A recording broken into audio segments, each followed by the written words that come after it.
Arrest triggered by the stories of many of these people whose loved ones called the I-Team, heartbroken by how they say they were treated at the Atlantic Beach Cemetery. Grand theft, improper preservation of a human body, just some of the charges John Rayan, manager of Beaches Memorial Park, is now facing. Families say they trusted him to help them find peace during the worst time in their lives, but say he betrayed that trust. Beaches Memorial Park and its sister company, First Coast Funeral Home, they've been a subject of a 3-month-long I-Team investigation. Rayan's arrest today is the result of a state attorney investigation that started after our stories began airing. The I-Team is breaking down these latest developments. Lindsay Gardner has been going over Rayan's arrest warrant, which says, among other things, that he was selling grave markers at scrap metal yards, even the markers of veterans. We begin with Jennifer Waugh, who's investigated Beaches Memorial since May and was there as Rayan was arrested on 16 counts. Jen?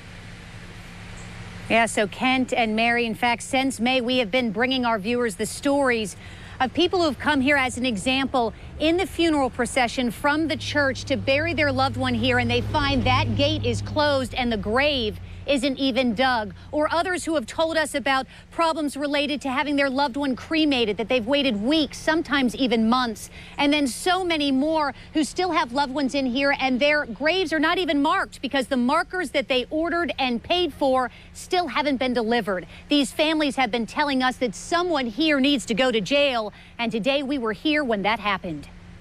Mr. Rayan, is there anything that you would like to say to the people that say that you have broken their hearts with everything that's happened here? They got what they wanted. And what's that mean? Jail.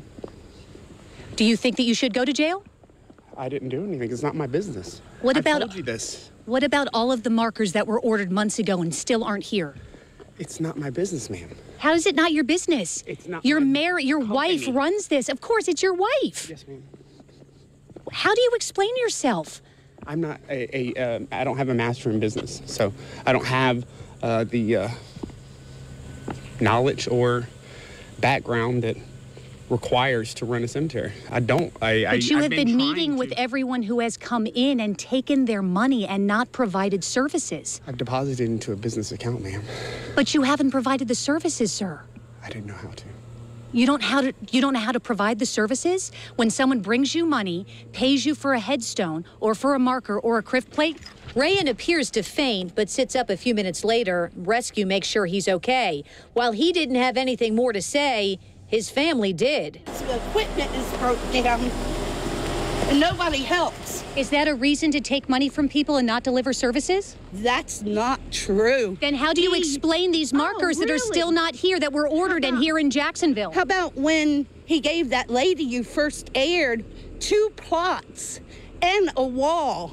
Because the grave was not dug when they arrived. Ma'am, is that an excuse to treat people this way? $1,400, and it costs $2,000 or $3,000 to get buried now.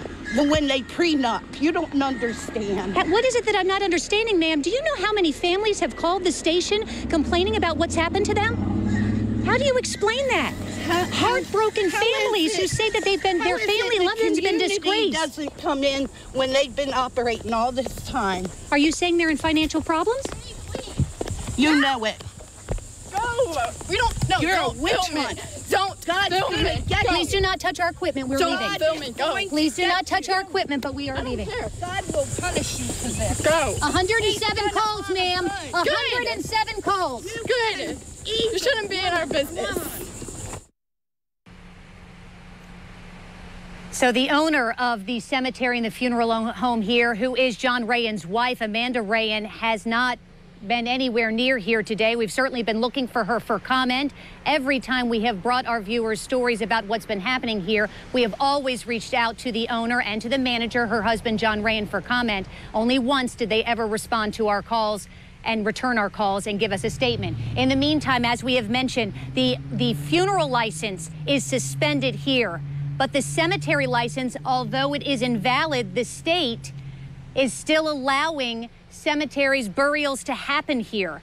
They are now reaching out to us, in fact, just a little while ago and said they are trying to stop that from happening. It has to do with the fact that this is still private property. And because of the due process that's involved here, they say that their hands have basically been tied. But based on what they are now releasing to us, they released this statement that says, as fast as is possible under the law, the department is pursuing an end to the Rayans' involvement in operating this cemetery, while also maintaining access to the cemetery grounds so that consumers can visit loved ones and or complete burials per family plans. And that has been the sticking point here. They know that there are many people who are buried here and have been buried here for years. If any of their loved ones should pass over the next several weeks, they want them to be able to be buried here, but are concerned about the service they might receive since Amanda Rayan is still the owner and can still allow burials. We will continue to push the state, as we have now for weeks, to come up with some kind of resolution so that families who come here do not continue to have problems. Jennifer Waugh, Channel 4, the local station. Jen, since you broke the news of Rayan's arrest this afternoon, have you heard from any of the families that you've been in contact with since this investigation began some months ago in May? Well, you know, Ken, as you know, we've received 107 calls from people since May. We've had people who have stopped by. They're giving us high fives. They're shaking our hand. Others have called me who I've been in contact with over these last couple of months, just thanking certainly us, but also thanking the state attorney's office that filed these charges, that investigated what was going on out there, and again are now pursuing charges against them. Again, still no comment from Amanda Rayan. Ken? All right, Jennifer Waugh reporting live in Atlantic Beach.